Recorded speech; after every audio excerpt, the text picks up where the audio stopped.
ৰাইজৰ দলে ইতিমধ্যেই শিৱসাগৰৰ ঐতিহাসিক ৰংঘৰ বাকৰিৰ পৰা জাতীয় জাগৰণ যাত্ৰা আৰম্ভ কৰিছে আৰু এই যাত্ৰাৰ অংশস্বৰূপেই আজি শিৱসাগৰৰ ঐতিহাসিক হৰাগুৰি চাপৰিত উপস্থিত হৈছেহি ৰাইজৰ দলৰ সভাপতি অখিল গগৈ আৰু তেওঁৰ কৰ্মীসকল। ৰাইজৰ দলৰ কৰ্মীসকল ইতিমধ্যেই ইয়াত ভয়াৱহ গৰাখহনীয়া হৈ আছে আৰু গৰাখহনীয়াৰ সমস্যা বুজ লৈছে, ৰাইজৰ সৈতে মত বিনিময় কৰিছে।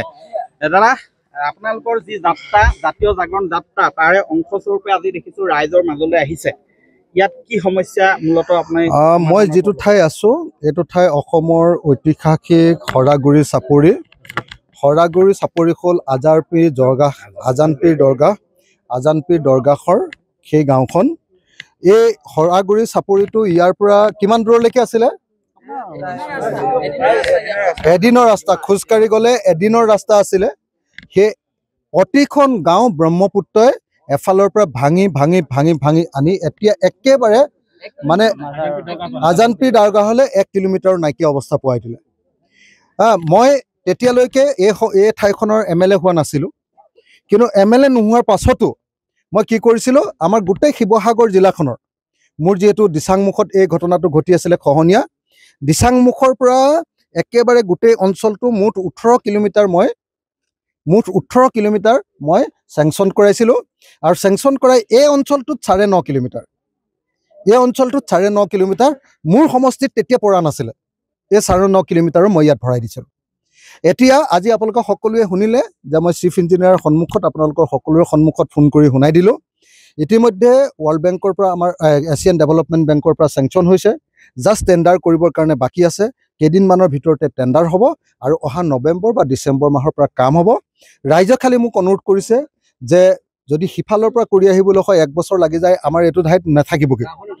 গতিকে মই আপোনালোকক কথা দিছোঁ যে সমান্তৰালভাৱে ইয়াৰ পৰা কাম আৰম্ভ হ'ব। ইয়াত বহু পৰিয়ালৰ নেমু খেতি আছিলে, বাৰী আছিলে, ইয়াত নেমু ডাঙৰ বাৰী আছিলে, যিবিলাকে নেমু বাগান আছিলে নেকি?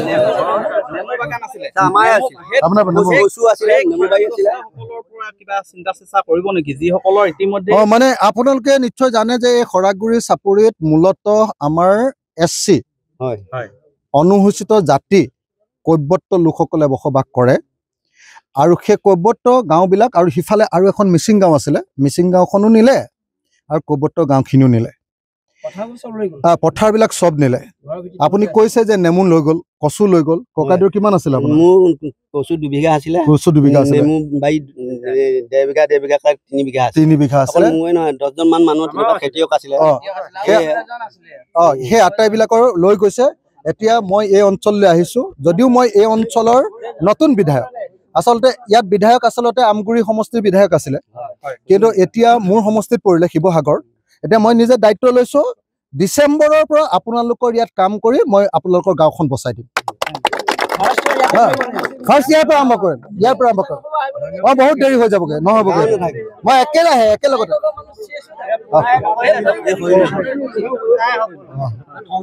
এতিয়া খহনীয়া হৈছে তাতে ডাঙৰকে ধামকে।